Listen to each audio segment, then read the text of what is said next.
So Mr. John Lynch has a lot of work to do before his team opens the year against the New York Jets, Monday Night Football.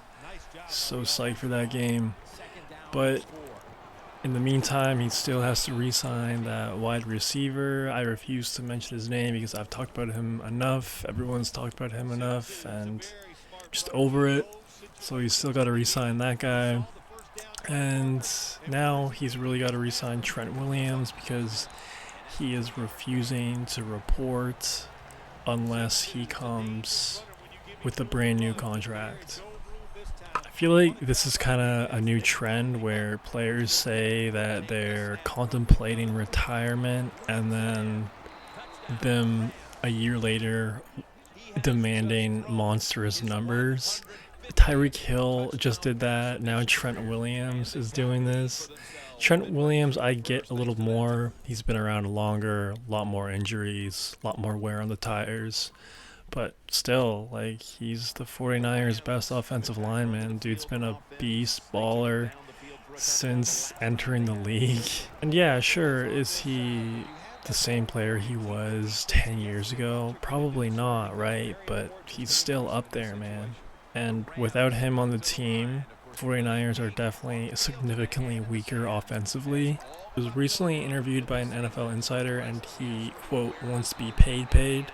Williams has skipped the entirety of the offseason program, which includes training camp, all of preseason. So he's set to make 20.1 mil. So he's trying to get guaranteed money because in 2025 and 2026 he's making 22.5, 32.2, but it's not guaranteed.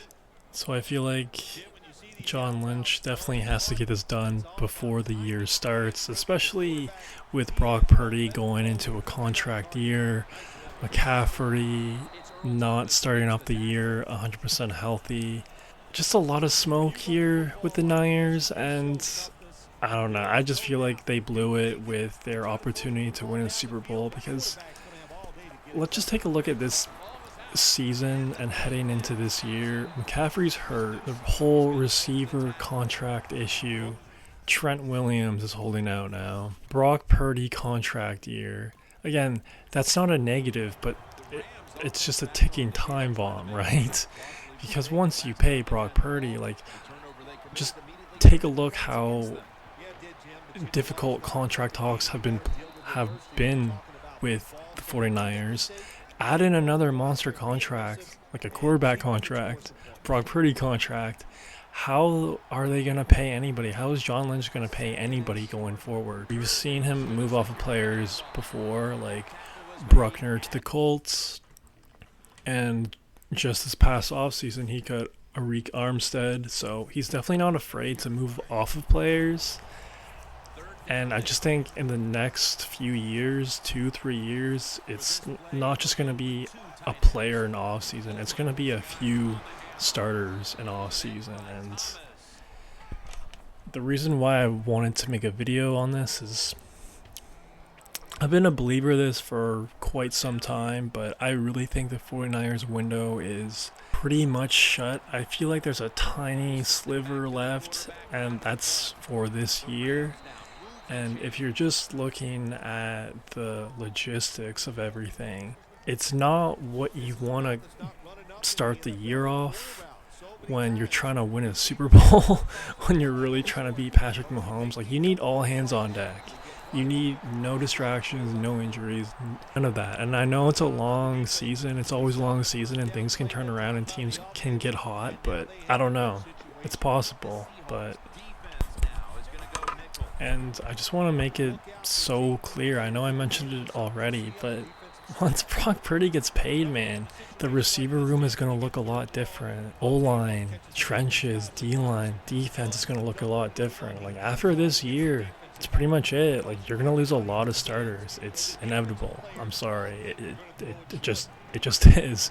The 49ers had their window. They had the 4 years. They should have won in 2020. They should have won, man, and they were close this past Super Bowl. You know, shout out to Brock Purdy. Like, he played pretty well, man. A lot better than Jimmy G. Like, if Purdy was on the 2020 team, 100%. 100% the Niners would have beat the Chiefs, but just wasn't meant to be, I suppose. That's another thing too. They drafted a wide receiver, Ricky Purcell, pretty sure is how you pronounce his name. He actually has a more serious shoulder injury than expected.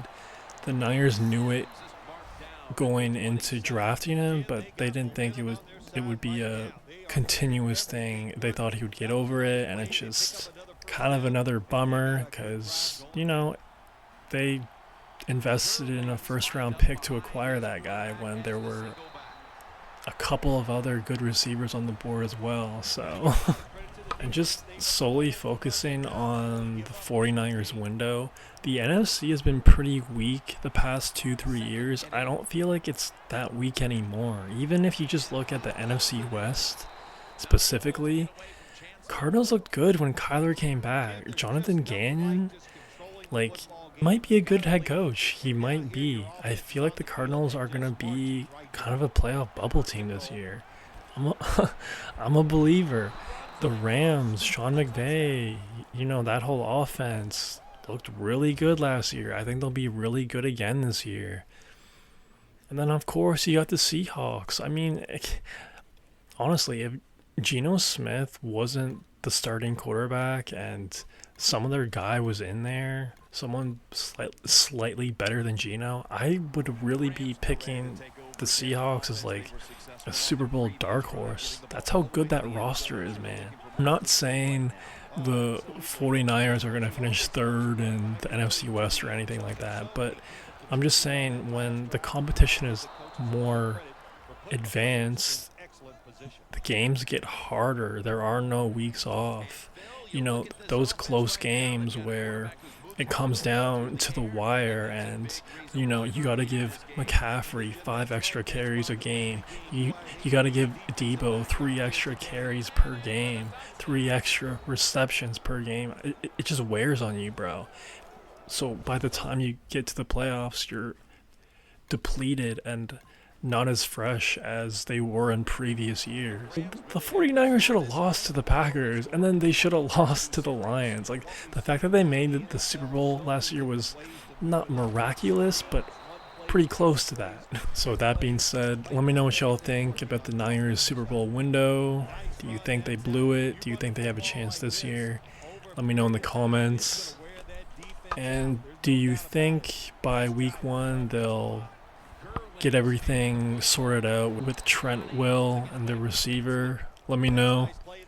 And that's all I got for right now. Peace. And they're moving the football. That is a great feeling. Double tight end formation. Sims is taking the handoff. And that's a gain of 10.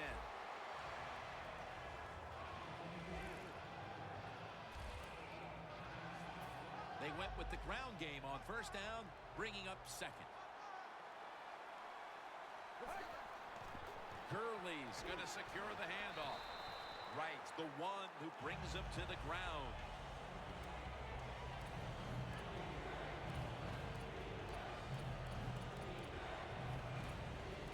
It's third down coming up.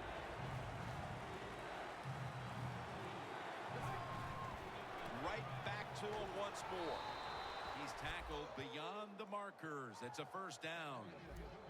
You're running back in this league and you pick up first downs and you don't fumble the football, I promise you one thing, you're going to get more carries. First and 10. Catch made. And picks up maybe 3 or 4. That's a good job by the receiver, running the drag route across the field. These are not easy throws for the quarterback, but he sticks it right on him for the completion. The Rams take it from the 43. Picked up a couple.